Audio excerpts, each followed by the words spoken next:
The mahogany doors of courtroom 237 burst open as 12-year-old Tommy Matthews rushed inside, his face streaked with tears, his school uniform still on, while the assembled crowd turned to watch him sprint past the gallery. His father, James Matthews, leaped to his feet as federal agents followed close behind. This moment would forever be etched in the minds of everyone present as the day a child's bravery brought down one of the most notorious pharmaceutical criminals in the country. The fluorescent lights cast dancing shadows across the marble floors as Tommy dodged past the security guards, his worn sneakers squeaking against the polished surface, his backpack still heavy with textbooks from the math test he never got to finish. When the FBI agents had pulled him out of class, Tommy could feel his heart pounding against his chest like a drum as he clutched the critical piece of evidence that would save not just his father but countless others from the woman who had almost become his stepmother. The gathered crowd in the courtroom consisted of reporters from every major news network, their cameras clicking frantically, elderly victims clutching their medications with trembling hands, and curious law students who had lined up since dawn to witness what the media was already calling the pharmaceutical fraud case of the decade. Nobody had expected the star witness to be a 12-year-old boy whose only weapon had been his mother's old digital camera and an unshakable determination to protect his father. James Matthews stood frozen in his freshly pressed suit, the one Sarah had picked out for him just last week, his hands trembling as he watched his son being ushered toward the witness stand by stern-faced federal marshals. The weight of his gold wedding band from his first marriage felt heavier than ever before as the reality of his near-fatal mistake crashed over him like a tidal wave of ice water. Sarah had almost succeeded in tearing apart everything he had built, everything he had left of his beloved late wife Catherine. District Attorney Marcus Chen adjusted his wide-rimmed glasses as he approached the bench, his case files bulging with evidence that spanned 5 states, 3 identities, and countless victims. But the smoking gun that would seal Sarah Henderson's fate had been discovered by a child who refused to be fooled by her perfectly crafted mask of warmth and maternal affection. Tommy Matthews had seen through the designer clothes, charitable donations, and homemade cookies to the cold, calculating predator beneath. The jury shifted uncomfortably in their seats as Tommy was sworn in. His small frame, barely visible behind the heavy wooden witness stand, his school tie crooked from his dash through the courthouse, his eyes never leaving Sarah, who sat at the defense table, her Channel suit immaculate, her manicured nails tapping a rhythm of barely contained rage on the polished table surface. The woman who had once tucked him into bed and promised to be the mother he had lost now glared at him with eyes that promised vengeance. Bailiff Rodriguez gestured for silence as Judge Eleanor Martinez entered the courtroom, her black robes swishing against the floor. Her reputation for being tough but fair had made her the perfect choice for this high-profile case that would expose how deep the corruption in the pharmaceutical industry truly ran. Tommy squared his shoulders as he prepared to testify, knowing that his next words would either save his father from a devastating fate or mark his family for retribution from Sarah's vast network of criminal associates. Just 8 months earlier, Tommy had been a quiet, withdrawn boy struggling with the loss of his mother when Sarah Henderson glided into their lives like a guardian angel sent from heaven, her designer suits and perfect smile masking a predator's heart. She dazzled James with her knowledge of rare wines and contemporary art while secretly studying their routines, their weaknesses, and most importantly, their substantial life insurance payout from his mother's death. The autumn evening when Sarah first appeared at Riverside General Hospital, where James worked as chief of cardiology, seemed orchestrated by fate itself. She had bumped into him in the cafeteria, spilling her coffee on his pristine white coat, her apologies flowing like honey as she insisted on buying him dinner to make up for the mishap. Tommy would later discover in her private notes that she had studied James' schedule for weeks, waiting for the perfect moment to execute her carefully planned meet cute. Sarah's transformation of their home happened so gradually that neither James nor Tommy noticed how she was erasing every trace of Catherine Matthews from their lives. Family photos disappeared during spring cleaning, claiming water damage. Catherine's beloved garden of blue hydrangeas was replaced with modern landscaping that Sarah insisted would increase the property value. Even the recipe books Catherine had handwritten for Tommy's future were quietly removed during a kitchen renovation that Sarah said would help them heal through change. Watching from the witness stand, Tommy remembered how Sarah had infiltrated every aspect of their lives. Within months, she had charmed the hospital board at their fundraising galas, dazzled James' colleagues at dinner parties, and even convinced Tommy's teachers that his declining grades were just part of the grieving process, that she would help him through with private tutoring sessions that Tommy now realized were designed to isolate him from anyone who might notice the changes in his behavior. The courtroom fell silent as Tommy described how Sarah had manipulated his father with a masterful mix of praise and subtle criticism, always comparing herself favorably to Catherine while pretending to honor her memory. She had convinced James to move Catherine's piano to the basement, claiming Tommy needed a proper study space, then used the hidden compartment where Catherine had stored family mementos to hide her cache of stolen prescription pads and falsified medical records. District Attorney Chen presented photos of Sarah's previous victims projected onto the courtroom screen, wealthy widowers and their children from Seattle to Miami, all following the same pattern. Sarah would appear in their lives during moments of grief, her background perfectly crafted to appeal to each target, her references impeccable, her credentials seemingly spotless. The evidence showed how she had refined her technique, with each family learning from her mistakes until she found the Matthews family her perfect mark.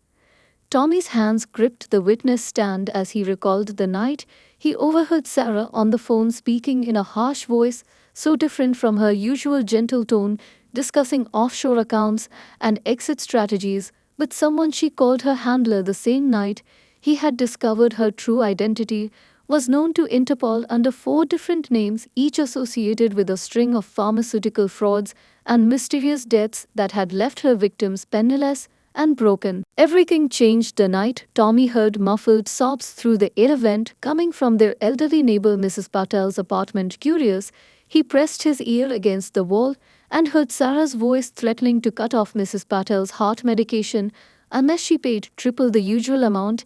His hands trembling, Tommy grabbed his father's old phone from the drawer and started recording, knowing this might be his only chance to expose the monster wearing his future stepmom's smile. The recording captured every word of Sarah's cold, calculated threats as she detailed how she had been systematically overcharging elderly patients throughout the building for their life-saving medications, taking advantage of their fixed incomes and desperate situations. Tommy's stomach churned as he heard Mrs. Patel begging for mercy, explaining that she had already sold her wedding jewelry to pay for last month's bills. But Sarah's laughter echoed through the vent like ice crackling in winter.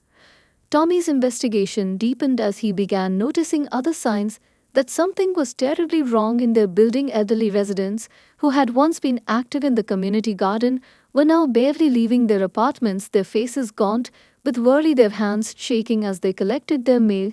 Tommy started following Sarah during her supposed evening walks, discovering she was meeting with suspicious characters in the parking garage, exchanging manila envelopes for thick wads of cash.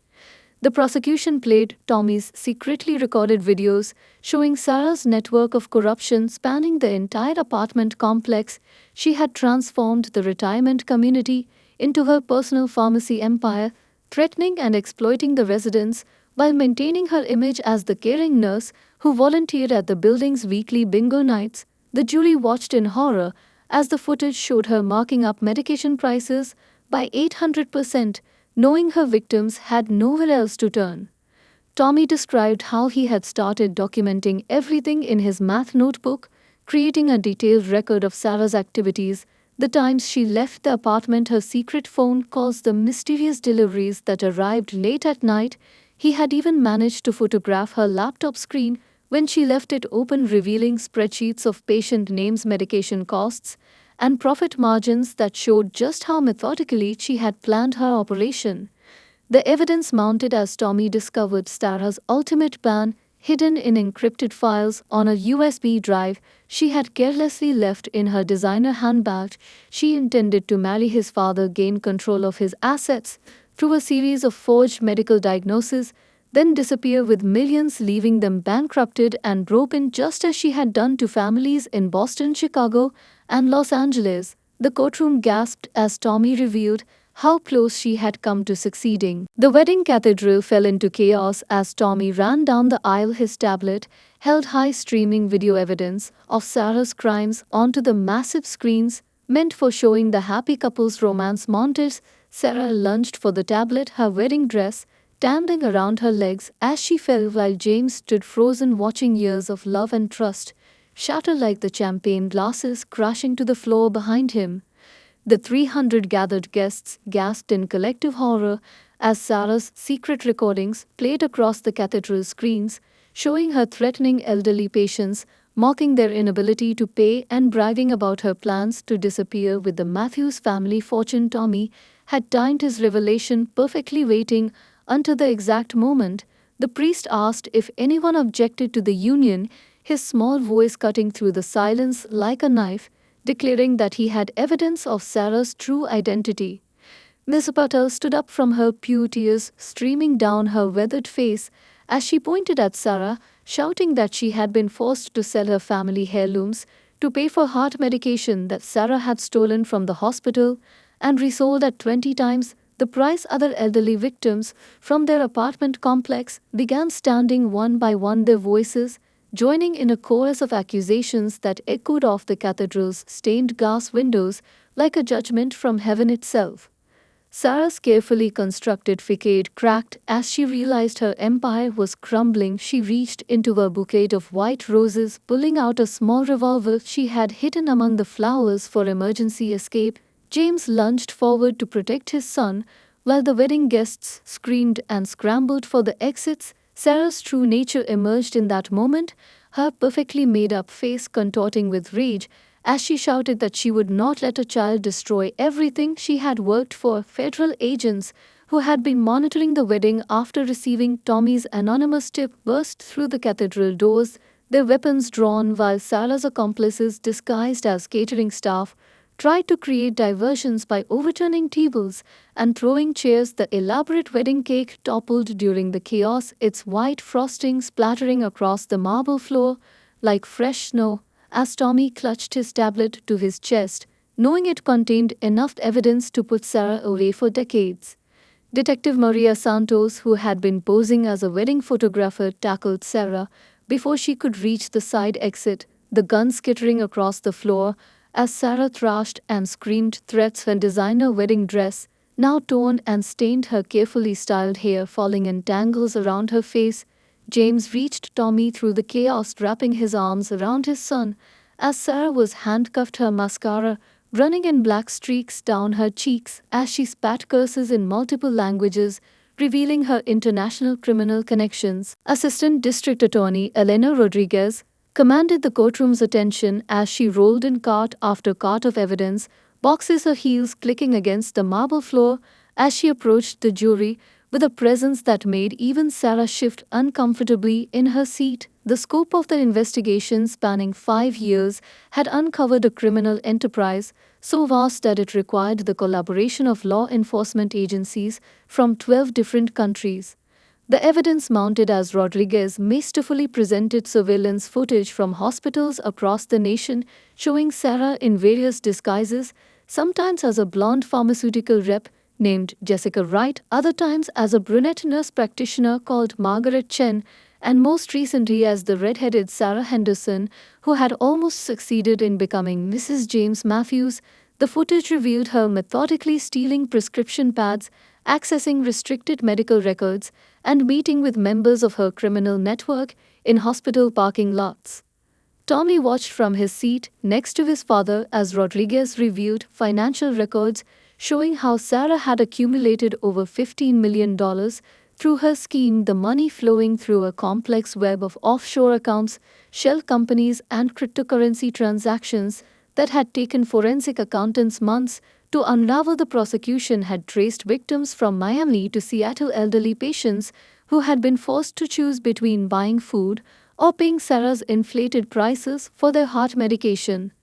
The courtroom fell silent as Rodriguez played audio recordings from Sarah's burner phone's conversations that Tommy had managed to capture using an old baby monitor he had found in the basement. Sarah's voice cold and calculating as she coordinated with her network of corrupt pharmacy technicians and delivery drivers, discussing how to cut medication with harmless substances to increase profits and which patients were most vulnerable to exploitation.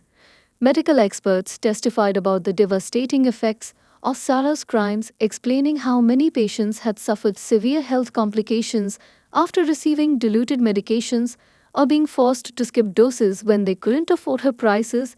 The jury visibly recoiled as photos of victims were displayed showing elderly men and women who had lost their homes, their savings, and in some cases their lives to Sarah's relentless greed.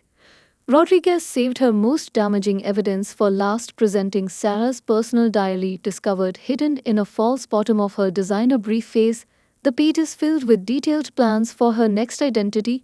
After she finished draining the Matthews family accounts, she had already purchased a villa in a non-extradition country and arranged for plastic surgery to completely change her appearance, planning to leave James and Tommy with nothing but debt and broken hearts, just as she had done to countless families before. Tommy's voice shook as he described discovering Sarah's burner phones and fake passports hidden inside his mother's old piano, the very instrument Sarah had convinced his father to keep, claiming it would help Tommy heal from his loss. The jury gasped when he revealed how she had been slowly poisoning his father's coffee with untraceable chemicals designed to mimic the symptoms of early onset dementia, setting the stage for her to take control of his estate.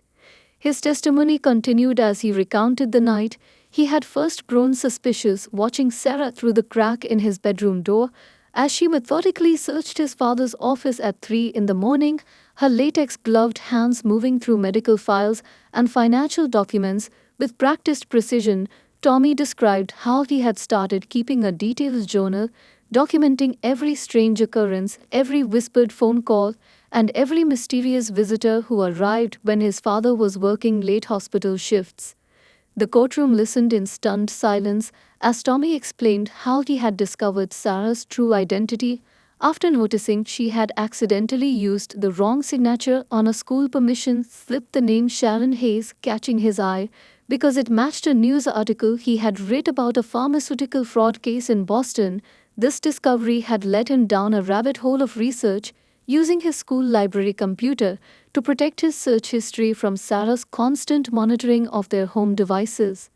Tears streamed down James Matthews' face as his son described finding vials of clear liquid hidden in Sarah's essential oil collection. Tommy had carefully photographed the labels and sent them to his aunt Lisa, a forensic chemist, who confirmed they contained a combination of drugs that would gradually impair cognitive function without appearing in standard toxicology screens. Sarah had already begun mixing small doses into James' morning coffee, telling him the bitter taste was from a new premium roast she had imported from Colombia.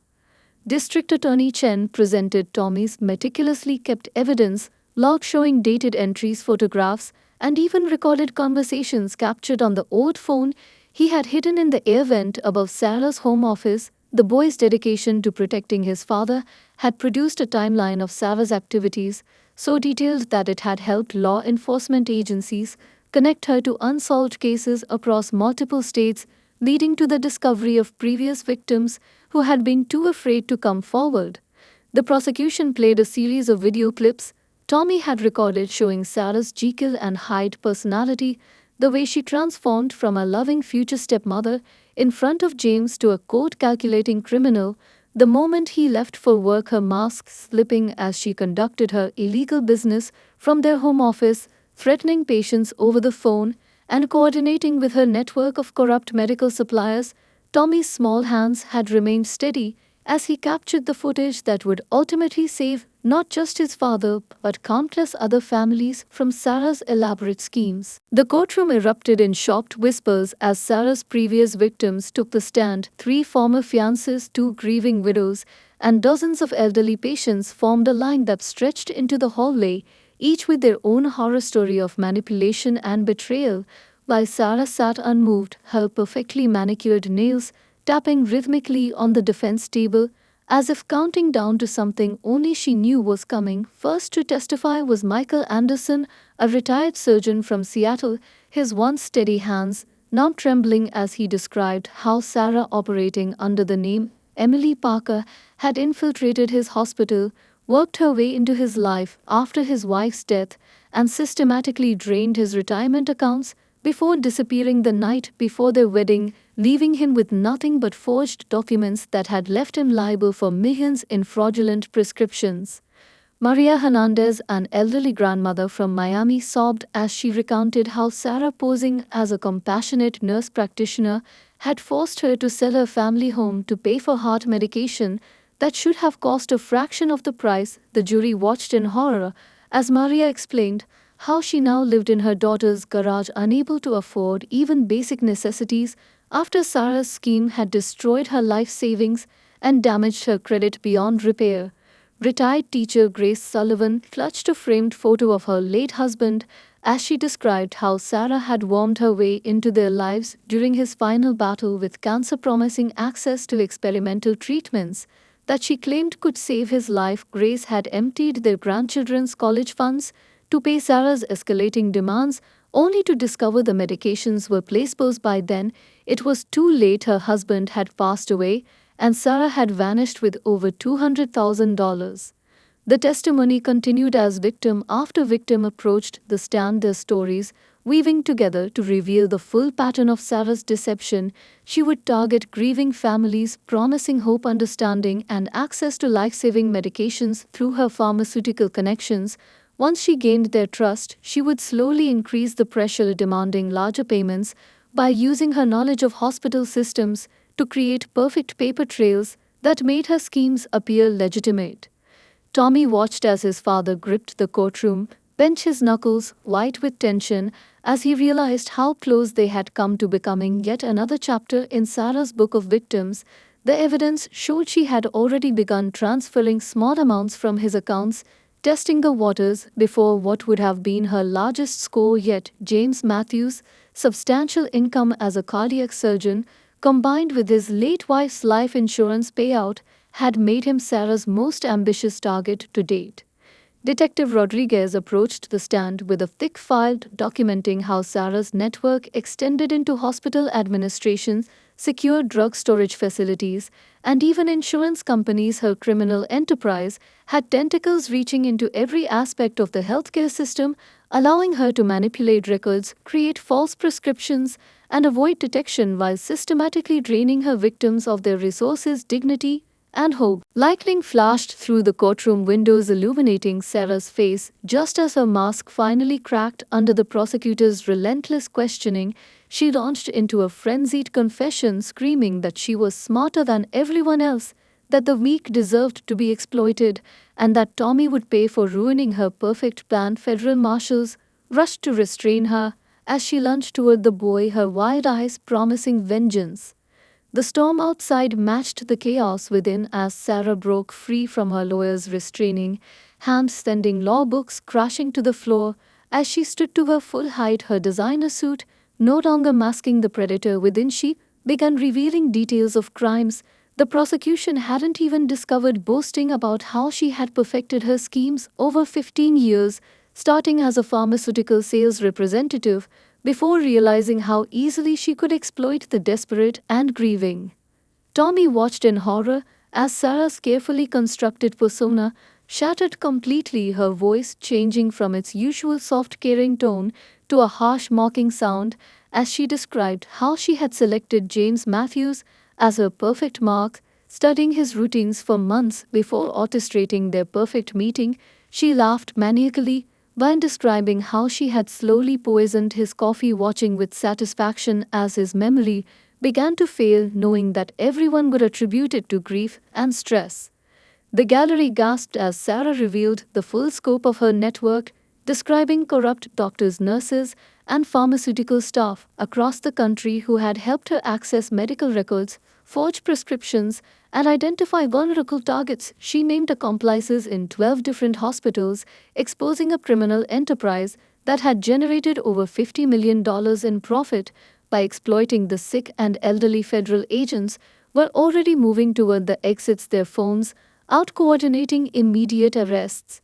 District Attorney Chen seized the moment, pressing Sarah about her previous victims as she continued her manic confession, describing how she had refined her technique with each successful scam. She pointed at Tommy, her eyes blazing with hatred, as she declared that a mere child had destroyed an empire that had taken her years to build. Her perfectly manicured hands curled into claws as she described how close she had come to her biggest score yet. The Matthews family fortune would have set her up for life. Judge Martinez banged her gavel repeatedly, trying to restore order as Sarah continued her tirade, revealing offshore accounts, hidden assets, and plans for future schemes that would never come to fruition. Now the courtroom watched in stunned silence as years of carefully hidden secrets poured out in an unstoppable torrent of rage and resentment. Sarah's true nature fully exposed at last as she cursed Tommy for seeing through her disguise when so many adults had failed to notice the monster hiding behind her smile. The headline in the morning paper would read, "Boy Hero Saves Hundreds," as Sarah Henderson was sentenced to life in federal prison without parole. Tommy and James walked out of the courthouse into a crowd of cheering supporters, including Mrs. Patel, who hugged Tommy while whispering that his mother would have been proud. That night, father and son sat on their porch looking at the stars, knowing that while evil had touched their lives, it had ultimately made their bond unbreakable. Judge Martinez's voice had rung through the packed courtroom as she delivered the maximum sentence, citing the devastating impact of Sarah's crimes on countless families. Her words carried the weight of justice as she described how a 12-year-old boy had accomplished what law enforcement across the country had failed to do, exposing a criminal enterprise that had preyed on society's most vulnerable members. The judge added additional decades to Sarah's sentence for each attempt she had made to harm Tommy during the trial. The courtroom erupted in applause as Tommy was awarded a special commendation from the FBI for his role in bringing down one of the largest pharmaceutical fraud rings in history.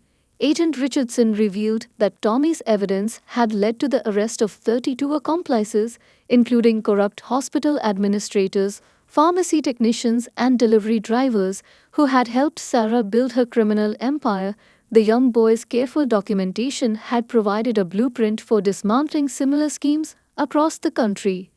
James Matthews stood with his arm around his son as victim after victim approached to thank them, many of them crying as they shared how the trial's outcome meant they would receive restitution from Sarah's seized assets.